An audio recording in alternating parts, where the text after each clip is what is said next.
This podcast is powered by Roberts Media Group, your resource for podcast development. For more programming and advertising opportunities, please visit us at robertsmediagroup.co. And I am bad and bougie, and I'm acting like I'm cute, and I'm so You are tuning in to the Bad and Bougie Moms podcast show. Welcome to the Bad and Bougie Moms podcast show, where we pass no judgments on being pro-anti-kids for at least 30 minutes.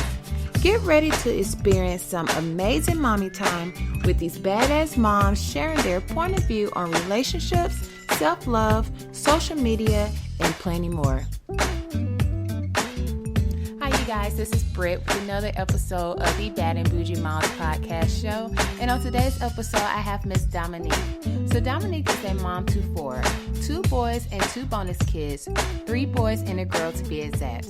Perhaps another way to more accurately describe her mom world would be the following: 1 toddler, 2 middle schoolers, and 1 in high school.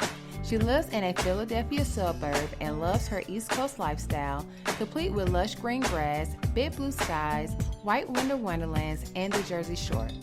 After a profession in healthcare and wellness, her new CV includes chauffeur, sports coach, nurse, therapist, cheerleader, facility manager, chef, and let's not forget a supportive wife.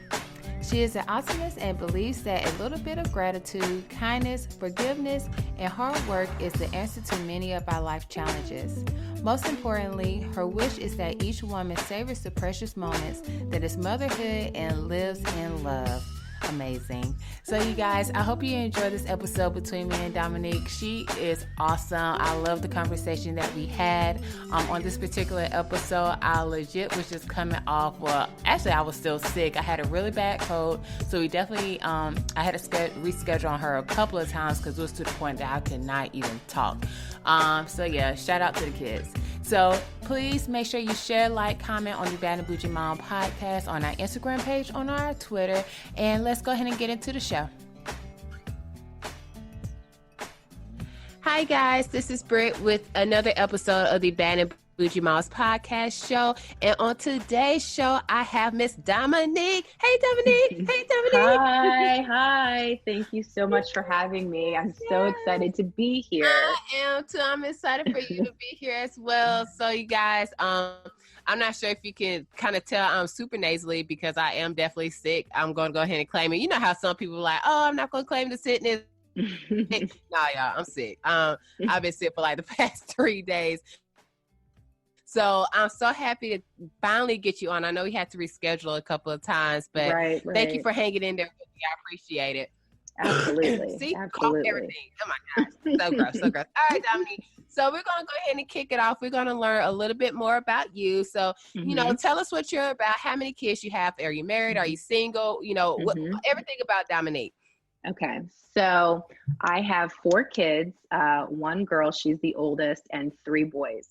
So their ages 16, 13, 12, and 2. Yeah, I am married, and we have been married now for almost 4 years. 3 years or 4 years? 4 years. 4 years? Okay, nice. And, you know, we came together we are actually like our families have known each other for a really long time, but we never knew each other because there's an age difference there. So, okay. Yeah. How big of an age difference? 7 years. Oh, okay. That's not that bad. Yeah. I'm thinking you talk about, you know, like by 10, 15. Oh, no. But you know, when you're younger, like 7 years is like, that's a huge gap. You know what I mean? Because that's like what, high school, elementary, maybe? Yeah. So I think like when he graduated, I think I was like in 2nd grade or 3rd grade, something like that, you know? Right. That's funny. So yeah. So we've kind of always been around each other, but just never connected until like later on in life. So yeah, I am a stay-at-home mom. Nice. Before I became a stay-at-home mom, I worked in the health and wellness industry. That's what my background is in. And my most recent job before my youngest was born is I worked in a cancer hospital. And and basically I decided to be a stay-at-home mom because my commute at that time was about 2 hours one way. Wow. Yeah. And as much as I loved the work that I was doing, it was really hard on like our family and just, you know, getting the kids to where they needed to be. And, you know, when we decided to continue to expand our family, it was like, okay, we need to figure out how we're going to realign this and what we're going to do so it works for, you know, for us. So that's when, you know, the decision was made that like, okay, you know, let's focus on our kids and just making them as much of a priority as we can, and figuring out the financial aspects of all of this and doing this. So Awesome. So with you having to leave your job and become a stay-at-home mom, how was the transition for you? Did you go through like oh man, I wish I was still working again? Or was it easy for you because you like being around the kids that much? Or was it, because I know for me, I honestly, and it's crazy because our stories are so similar. When after I had Remy, which, you know, he's 2 years old, I told my husband, I was like, hey, you know, the time that I'm out, if my business start picking up, you know, I was like, I don't want to go back to work because I just got tired of having to wake up and be in traffic every morning.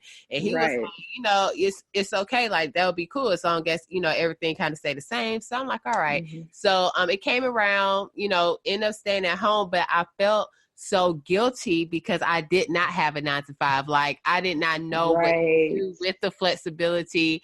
And then, you know, even though I was working my business, especially with my husband, and he still disagreed to this day. He doesn't feel like being a stay-at-home mom is a full-time job. So I'm like, I'm doing 2 jobs here. Like, you want all this stuff done, and I'm still working, you know, things like that. So just, so back to the question I had. So how was your transition? You know, I think in the beginning, my transition was pretty smooth because I actually went from, like, when I first resigned from my position, they offered for me to be able to work from home.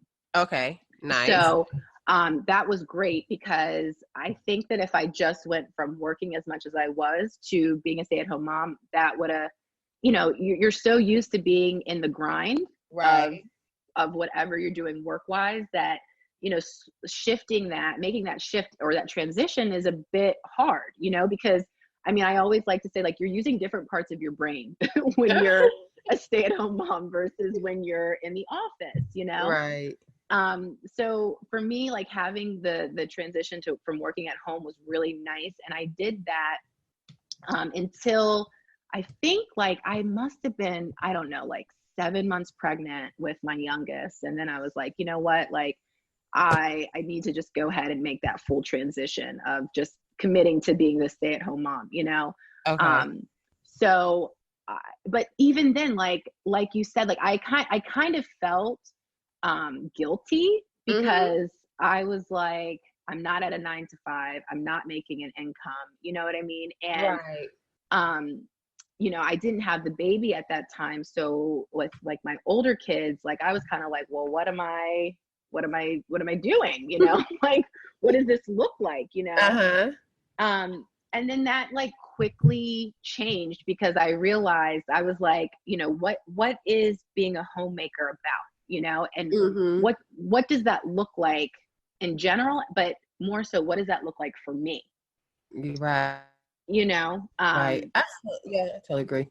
Yeah. And I think like you said, like, nobody understands how it is totally a full-time job because I mean, it's no joke because at least with a job, like, you can stop, like, you can at 5 o'clock and be like, I'm out. Right. Exactly. Like, you can go home, like, you can take vacation, you can, you know, shut your laptop down and be like, I'm not dealing with these people right now. Like, let me go ahead and do me for a little bit. Right. But when you're a stay-at-home mom, and I think even more so because you're a stay-at-home mom, there's so much expected of you, not just from your not just from your family, but from your extended family, even, or friends, even, because everybody's like, well, hey, you're not working. Right. So, you're at home. You can do this. Right. Like you're clearly, you're just in your pajamas all day eating bonbons and doing nothing. So, why can't you organize like X, Y, and Z, Right. You Oh my know? God. I And completely agree. yeah. And so I think that for me, the last couple years that I've been like really embracing this role, because I was like, well, maybe I need to be doing something else, and this is not enough, and this is and it was all pressure that I was putting on myself. It wasn't like my husband was saying that, you know what I mean, like at all. Like my husband was constantly reminding me, like, he, like how he grew up, like his mom was a stay-at-home mom, so he saw what that looked like. So he was like, I think this is the most important job ever. And like, you're good at it. So like, I don't understand why you're putting so much pressure on yourself, and even, okay, keep on going. okay. So I was just saying that, I feel like my husband understood and respected the role more so than I did. Wow. Nice. Yeah. And I think, like I was saying, I think because he grew up with his mom being a stay-at-home mom, so he knew and saw and experienced all the things and all the love and all the things that she put into her household, into her family, So it was more a matter of me wrapping my head around the value that I was bringing to everybody, Right. And that's crazy. And it's crazy you mentioned that, because I definitely feel like it's a different value you bring out of financial. It still has the same type of way. It's just that not money. It's it's spent elsewhere. But yes, but my husband, his mom was a stay-at-home mom as well. So he wasn't as, he knew, how everything works. So that's was used to, but like for me, it was just me and my sisters, and my mom worked all the time, so all I know is work, and that's it. So for me to be like, you want me to stay at home and you just want me to just cook, and I'm like, wait, this is kind of weird, like what do you mean? Right. So it was definitely different, because honestly at one point, I was telling him, like you said, I felt like I wasn't bringing enough to the table. Like the stuff that you're asking me to do, I'm supposed to, like, that's what it boiled down to. And he was like, yeah, but if we're in a position where you could do this and don't worry about it, or, the kids have, better balance. Cause that was another thing for me. Growing up, my mom, she wasn't able to, make certain things or whatnot, because she was always working. And I always promised myself, when I had kids, if I have the opportunity to be there like I want to, I'm going to get, like, at the end of the day. So, just being able to do that, I definitely see your point with that one. Yeah. So, And, so we're going to... Go ahead, sorry. No, go ahead. No, you're fine. Go ahead. No, I was just going to say I have a very similar background. My mom, same thing. My mom was constantly working. She was in corporate America.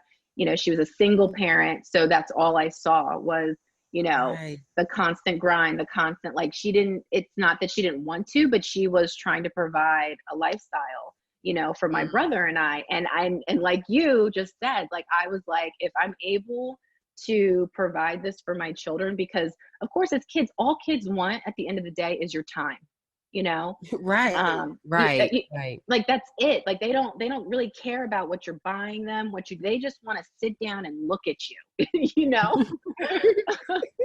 So like I just think, and I think that like we just as a society try to put the importance everywhere else. But really, again, like if you're able to provide that, even if you're a mom that is working, if you're able to just be like, okay, I'm going to put on my calendar like 30 minutes where I just spend time, with my daughter, and we just do whatever it is she wants to do. If it's watch a movie, if it's just talk, like, because that's what they're looking for. They're looking for connection. Right. At the end of the day. All right. So we about to flip script, so we still gonna talk about the kids. So you did mention that you have a 2-year-old about to be 3. So how was your pregnancy experience with your last child? It was amazing. It was I heard a long sigh, but okay. Yeah, it was like, I am like the happiest when I'm pregnant, I guess, because I take it a step further and I eat everything that I want, I'm like, I'm cooking, I'm exercising, like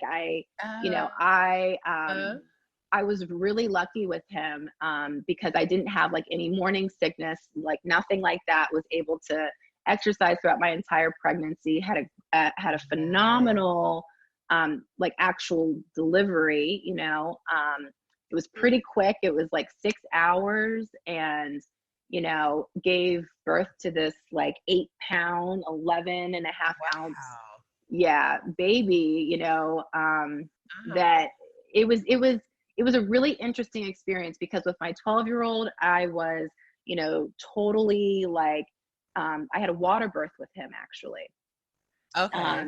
And that was a beautiful experience. And he was here, like, I think within 5 hours, and it was in a birthing center. And I literally was home, like within like 10 hours of having the baby, Wow. Yeah, it was. And like, it was my first baby, so I had no idea that it wasn't supposed to go that way. You know what I mean? Like that was like something that was kind of amazing, So my second pregnancy was a little different because I was a lot older, but it was really good, and I enjoyed it, and I was, really fortunate to have a good experience. Awesome. So did you do the birth again for your last one, or that was a one-time thing?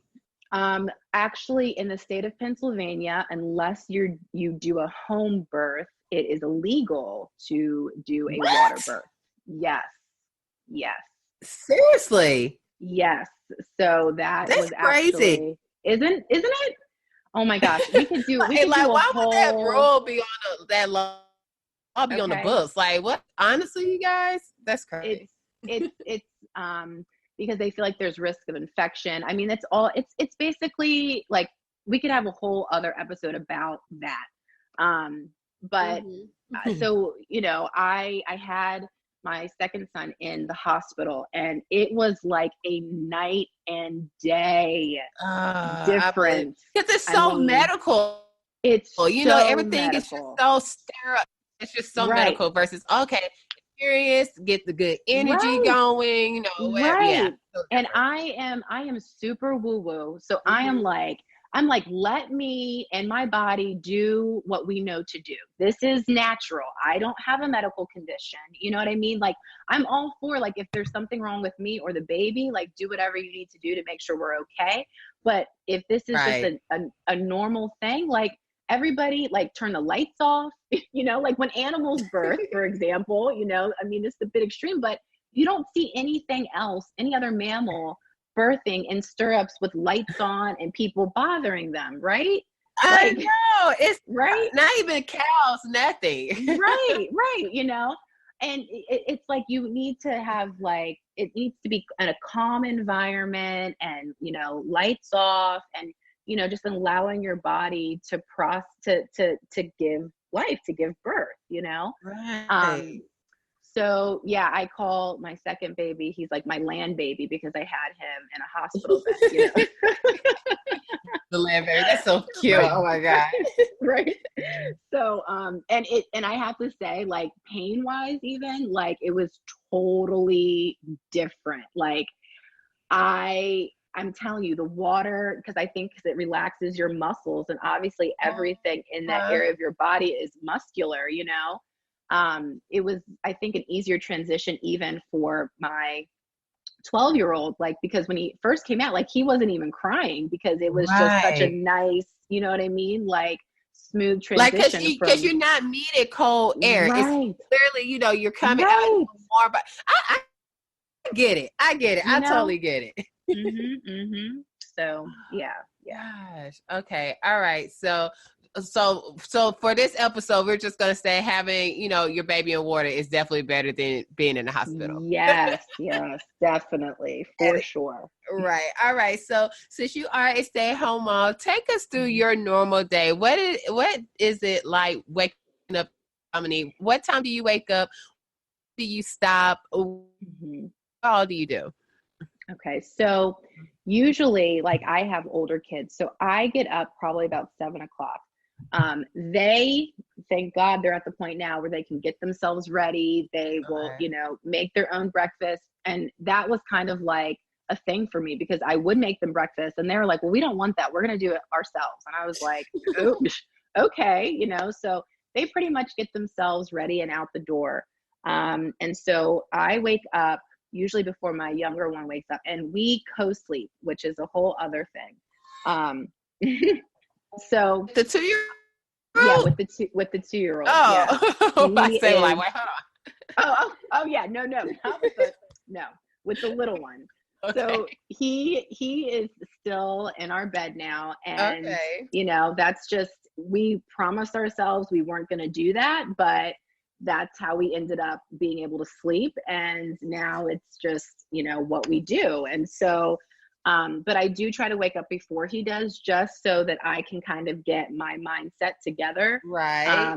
As to like what my intentions are for the day. I do like a little bit of journaling, and just really quick of like just at least 3 to 5 things that I'm grateful for before my feet hit the ground, and I like to start my mornings with gratitude. And so after I do that, I always have like water right next to my bedside. And so I drink water, because I feel like water cures all things. And I feel like I'm like a water pusher. I just think it creates miracles. I really do. It does. It's like the best thing. So I have water. I then like write out like the things I need to do for that particular day. Now, I have like a cleaning schedule, right? Where every single day, because again, I have 6 people in my household, I do a load of laundry, like every single day. Oh my God. Every single day. Because it's just like, that's like a non-negotiable. And so like, usually by that time, the baby gets up, I have him help me make the bed because he loves doing that. I usually then straighten up our bedroom, our bathroom. Like I usually do everything that I need to do upstairs, like first, before we transition to go downstairs for the morning. So again, that includes like putting our load in. He helps with that too. It's like, he thinks it's like the best thing ever. I know, until he gets about 8 and he be like, Mom, like, why? Exactly. And so we go downstairs, we have breakfast, and we start to play. Like, so what that usually looks like is I am really into having him do like sensory play. Yes. So that's usually with like, sometimes I'll have like rainbow rice, I call it, which is basically just like, food dyed rice. And different measuring cups. And we're talking about like, it's usually like after breakfast, it's our educational time, because I find that that's when he's more open to it and he's more focused because he's fresh, Okay, right, in the morning. Yeah. So we do some kind of enrichment, whether it's, colors, shapes, numbers, whatever. We take that time, and I kind of just like go with the flow of him in the sense of how long he'll give me his attention for. Okay. And then after that, I will clean the kitchen because, after the older kids leave, the kitchen's always crazy, So I will clean the kitchen, and then start working on like different things of my to-do list. And then like each day of the week, I have like a different spot of my house that I focus on cleaning. Okay, nice. I like that. Yeah. So like, for example, on Mondays, it's bathroom day, so when my 2-year-old's like doing his independent play, which is like, I'll have like certain things out for him and he'll be doing his own thing. That's when I'll get like one bathroom done. And then, at nap time or something, we might transition to like another bathroom. And, you know, I just try to figure out how to keep him entertained, but also how I can get my work done too. Mm-hmm. You know, because for me, the routine came into play because I started feeling overwhelmed by trying to do everything at one time. Yeah. You know what I mean? And so by setting up days where, you know, okay, this is the day that I'm doing grocery shopping. This is the day that I'm doing meal planning. You know, this is the day when I am going to focus on mopping the floors, or, you know, whatever that might be. It just helped me contain things, and it allowed me to actually enjoy my motherhood rather than feeling like it was just happening to me all the time. You know? And that also, with you doing that, that also helps out the kids, because at least they know, like, hey, mom hasn't went grocery shopping yet. About snacks, whatever's in there, and then know grocery on Thursday or Friday, and then you know you do some other things. So I completely agree with that. Absolutely. Now that sometimes like things fall off because something will pop up, or, you know, I might have to do something or whatever, but because the routine's there, it's like I never get too off, like things don't get too crazy because there's a routine that has been established. And another thing that I would say too, because sometimes people are like, well, I feel like I'm doing this and I feel like I'm doing that. Like, I also have help. So, you know, I have a cleaning lady that comes once a week, you know, and I've had ain't nothing wrong with that at all. I'm here for it. Okay. Like, I've had a lot of different people that have had opinions about that. Well, you're a stay-at-home mom. Why do you need a cleaning lady? And I'm like, you know what? You got to do what works for you. I do what works for me. You know, like, I don't think that if you're able to do that, I feel like that's a treat to yourself, you know? Right. Like, yes, I could get down here and clean these baseboards, but do I really want to? No, I don't. Exactly. Exactly. Or do I want to, like, you know, try to spend some more time with like my kids? Like, you know what I mean? So, and I think for myself too, like, when my house is cleaned, it makes me feel calmer, you know? I think that our environment definitely is kind of a reflection of what's going on in our minds. And as moms, we usually have a lot of stuff going on, you know? So even that, if that's like a Saturday morning blast, like I like to call it, you know, that's what we used to do as kids. It was like Saturday mornings, it's time to clean, you know? Right. You know? And I really believe in having children help, because I think that it gives them a sense of, like, I feel like that's a part of being a family. It's like, this is our home, you know? So, you know, the kids will clean the kitchen at night after dinner time. You know what I mean? Yeah. And I used to be like a stickler on their rooms. Like, you have to do this. And then I was like, you know what? That's their space. So do you, you know, like I'm not going to be too much on you about that. But I've noticed, like, since I've kind of backed up from that, they want their space to be clean, you know? Right. So they'll clean it on their own sometimes, and sometimes they won't. It's just and again, I feel like that kind of gives them control, which, like, that's what all teenagers want, right? Right. They just want their own, something that says it's their own. Yeah. Exactly. So and then we usually I usually will take the baby with me to, you know, go work out. So sometimes that's the gym. Sometimes, you know, and when I'm at the gym, he'll stay at the daycare, and that was a whole thing because he did not like doing that in the beginning. Or like, I have him come with me if I'm meeting with a trainer or something. Like, I've had to figure out ways on how to be able to exercise with him with me. Sometimes I'll work out at home, because that has also been huge for me personally, is getting that 30 minutes or an hour that I can exercise. I think it's made like a world of a difference in just how I feel, you know?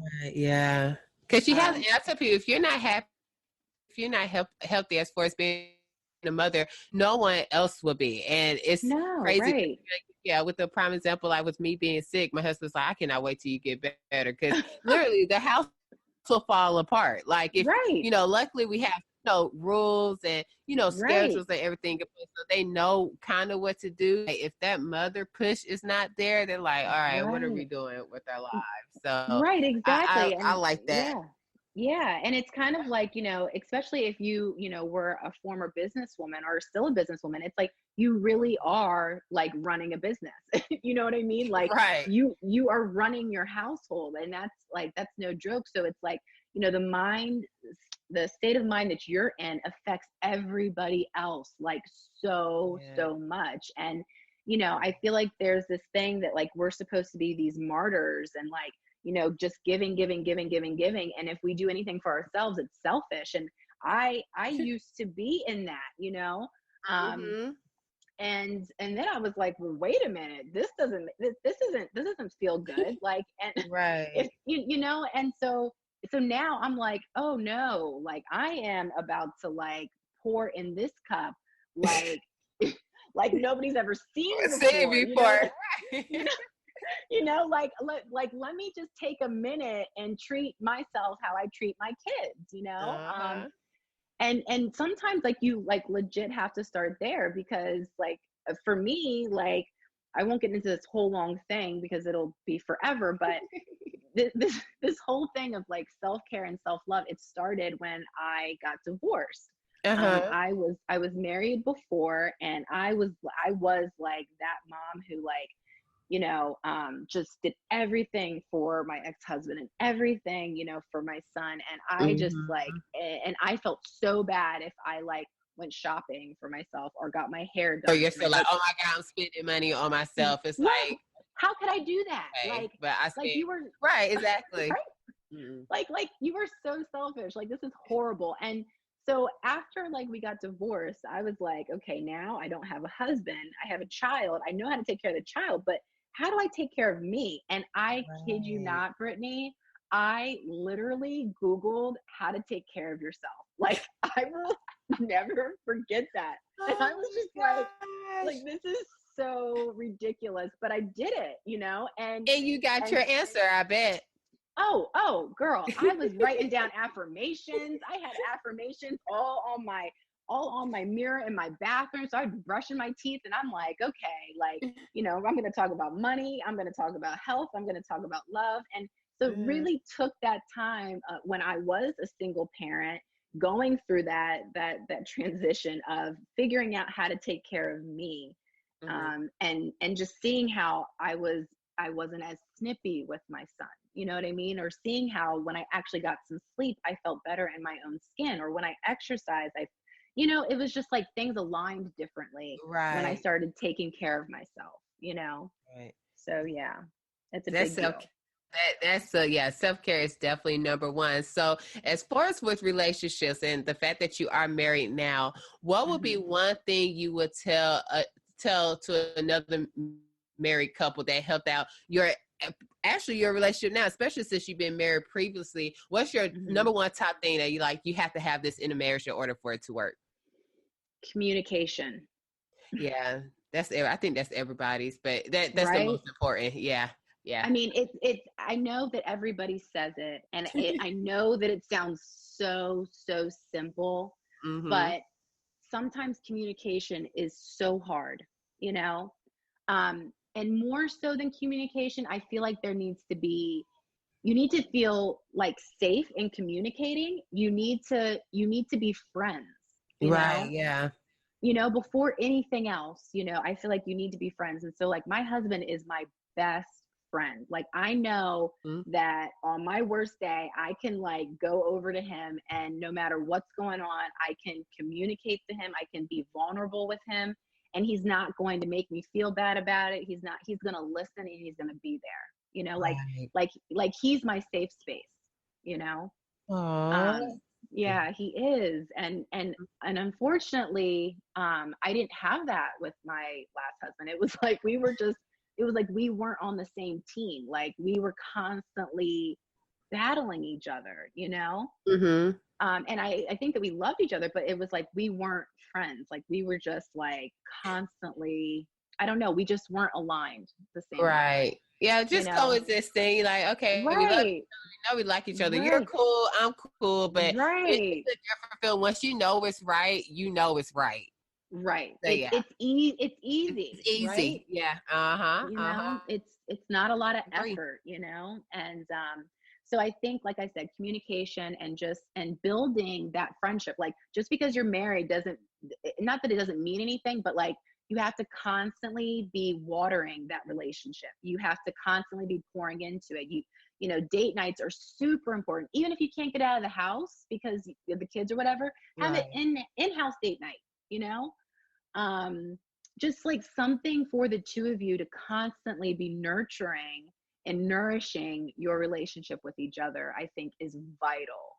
Yes, I completely agree, especially with the still date, even though you're married, because as you know, with having kids, you can get so wrapped up and consumed in taking care of them and making sure that they're okay that you forget about each other. And that's when it gets dangerous. It's like, okay, the reason why they're here is because we loved each other at the beginning, you know, so you have to make sure, like you said, make sure you still cultivate that relationship so it can still stand the test of time. Absolutely. I agree. All right. So we're going to start wrapping things up. At the end of each episode, we play this game that's called the hot seat, which is 5 random questions that I ask you. So, would you like to play? It's not going to be that naughty. Hold on. Let me look at it. No, that's okay. Okay. I'm about to say, because, you know, I could go there. But yeah, so you want to play or no? Yes, I will play. Okay. Awesome. All right. So question number 1. If you were to ask a guy out, what would be your pickup line?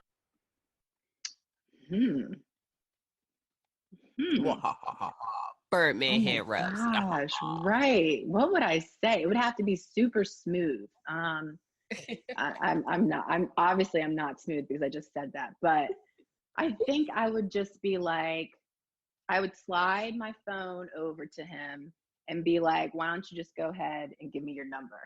Okay. And what if he was like, approach it with confidence. Okay, that's what I was gonna say, because normally I'm so analytical. I'm like, well, what if he's not his number? What if he be like, oh my God, like, what are you doing? You're crazy. But yes, okay, so because confidence is gonna kill everything. You're right. Right, absolutely. Okay. All right. Question number 2: have you ever been to a strip club? Yes. You have? Okay. And if you were a stripper, what would your strip name be? Oh my gosh. I don't know. What would my strip name be? Oh. Make it cute. I know, I gotta make it cute. Okay, I guess a nickname that like I was called before is like Nika Neek. Maybe that's cute. I don't know. Maybe that's okay. Yeah, Neek. But can I just say, in my defense, I did not know I was going to a strip club when I got there. And I was like that person in the strip club that was like, what is happening right now? Like, I literally felt like I was like in a 50 Cent video or something. And oh my gosh, strip clubs are the best. I wasn't at the right one. You wasn't at the right one. Have you been to Atlanta? I have been to Atlanta, but like I haven't been to a strip club in Atlanta. Oh, you definitely have to come to the strip clubs in Atlanta, because first of all, we go for the food. The girls are cool, but the food at the strip clubs is banging. Yes, honey. Really? Like, that's the best food ever. Yeah. So if you're ever in Atlanta, just hit me up. We'll definitely go take a trip. Okay. Some wings, and we can eat and watch some booty shake. So yeah. It'll be fun.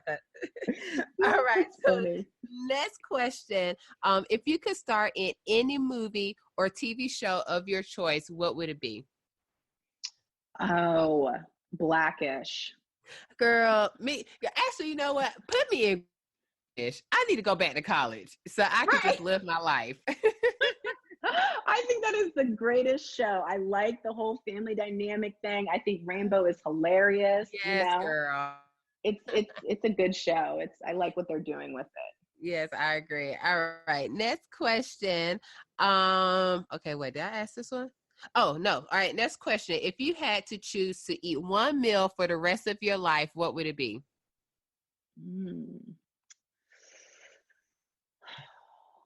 Probably like crab cakes with like maybe like a like a kale Caesar salad on the side. I'm a kale fan. Really? Me too. That sounds Yes. so good. Do you eat kale chips? I do. I make kale chips. I love like a good kale chip. Oh, yes. That sounds amazing. Yeah. Okay. Yes. We have to talk about that offline. Yes. Love kale. All right. Last question. What's more romantic to you? Will it be A, candlelit in front of a fireplace, B, a moonlit walk on the beach holding hands, or C, cuddle up watching a movie? I'm a foodie, so I would say the first, like candlelit dinner, like with a fire. Yeah, that's everything.